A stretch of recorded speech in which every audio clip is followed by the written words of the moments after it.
나는 어릴 적부터 할머니를 너무너무 좋아해서 갓 철이 들었을 때부터 할머니 집에 자주 놀러 가곤 했다. 아버지는 내가 초등학교도 들어가기도 전에 불의의 사고로 돌아가셨기에 혼자 살고 있던 할머니는 나를 유일하게 남은 혈육이라 생각했는지 굉장히 예뻐해 주셨다.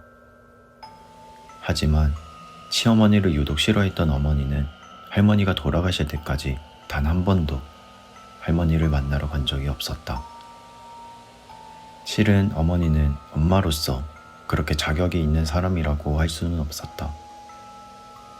최근에 알게 된 일이지만 어머니는 원래 술집에 나가는 여자였고 손님으로 만났던 아버지와 계획에 없는 나를 임신하는 바람에 별로 좋아하지도 않는 아버지와 결혼할 수밖에 없었다고 했다. 어머니는 술만 마시면 너 때문에 내 인생이 이렇게 됐다느니, 네가 나를 망쳐놨다느니, 너 같은 건 죽어버리는 게 좋겠다는 등 저주를 퍼붓곤 했다. 그래서 나는 무슨 일이 있어도 주말은 꼭 할머니 집에 가서 지냈다. 친구도 별로 없던 내게 할머니는 유일한 내 편이었다. 믿음이 깊었던 할머니는 매주 일요일 오전에 신사에 기도하러 다녔는데 한 주도 빠지지 않고 자신이 아끼는 하나밖에 없는 손녀를 데려갔다. 매주 일요일마다 따분한 기도를 함께 해야 하는 일은 어린 내가 싫어할 법도 한 일이었지만 나는 할머니가 해준 맛있는 아침밥을 먹고 작고 따뜻한 손을 잡고 마을의 예쁜 신사에 가는 것이 말로 표현할 수 없을 만큼 좋았다. 내가 아무 생각 없이 편할 수 있는 사랑하는 할머니와 나만의 소중한 시간이었다. 할머니는 항상 신주 앞에 서서 손을 곧게 모으고 깊이 절을 하면서 꽤 긴 시간 동안 기도를 했다. 어린아이가 기도를 해봐야 얼마나 하겠는가. 나는 할머니보다 훨씬 빨리 끝내곤 신사 주변을 돌아다니거나 했는데 그러면서도 신기했던 것은 할머니가 그 긴 시간 동안 기도하면서 단 한 번도 흐트러짐이 없었다는 점이다. 기도가 끝나고 집에 가는 길에 할머니에게 뭘 그렇게 기도했느냐고 물으면 할머니는 한없이 인자한 웃음을 지은 채 그건 우리 손녀가 크면 알게 될 거란다 고 말하곤 무슨 기도인지는 가르쳐주지 않았다.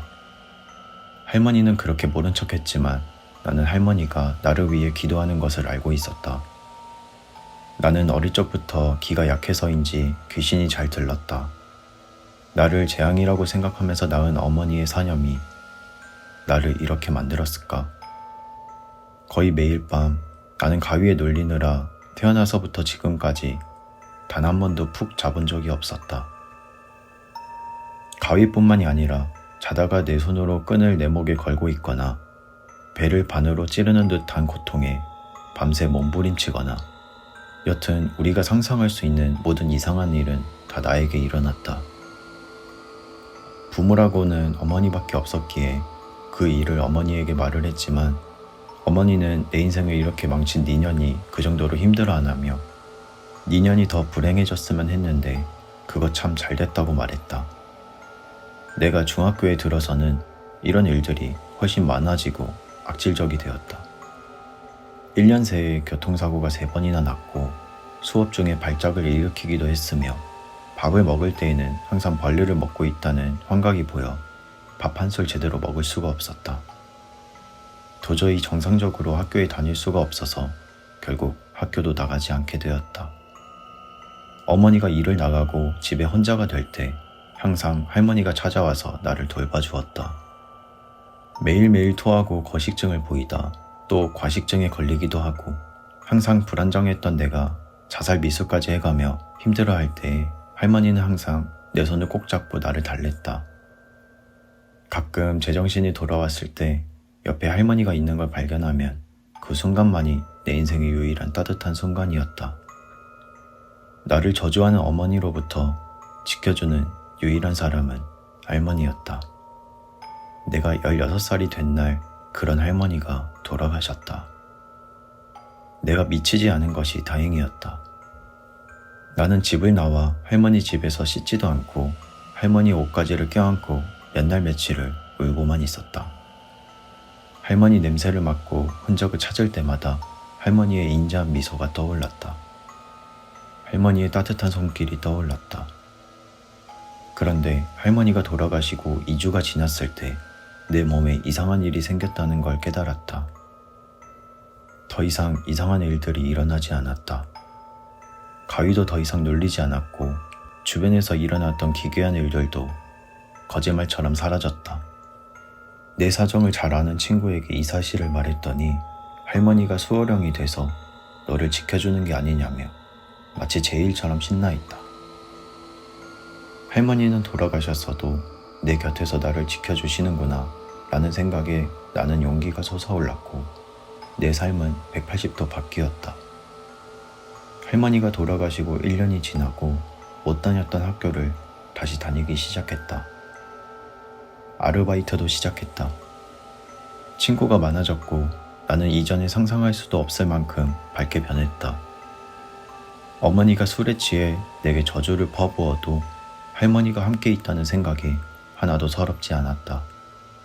그렇게 나는 항상 할머니와 함께 있고 고등학교까지 졸업했다.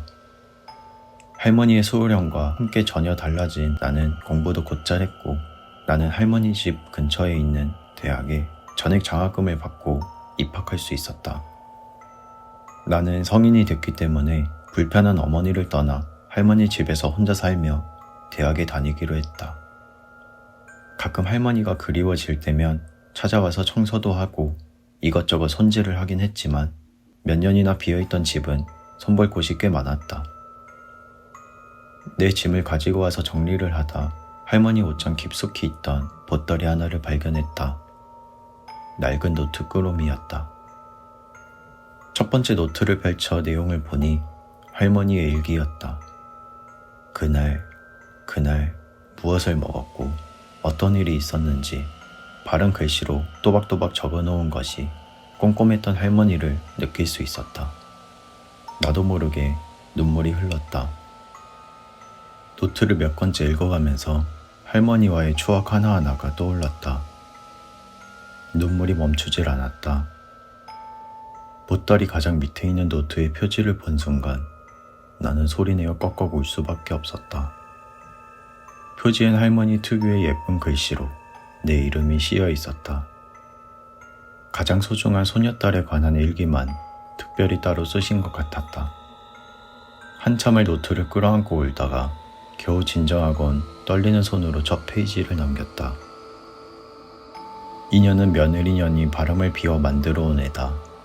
인연이 생겨서 내 아들이 자살을 했다. 세상에서 가장 고통스럽게 죽여버리고 싶다. 눈물이 쏙 들어갔다. 그 다음 페이지부터는 매주 일요일 날짜가 적혀 있었다. 그 내용을 본 순간 토악질이 나왔다. 땡땡월 땡땡일 일요일. 오늘은 신사에 가서 인연 배에 바늘로 수십 번 찌르는 고통을 달라고 기도했다. 땡땡월 땡땡일 일요일. 오늘은 신사에 가서 인연이 평생 벌레만 먹고 살게 해달라고 빌었다.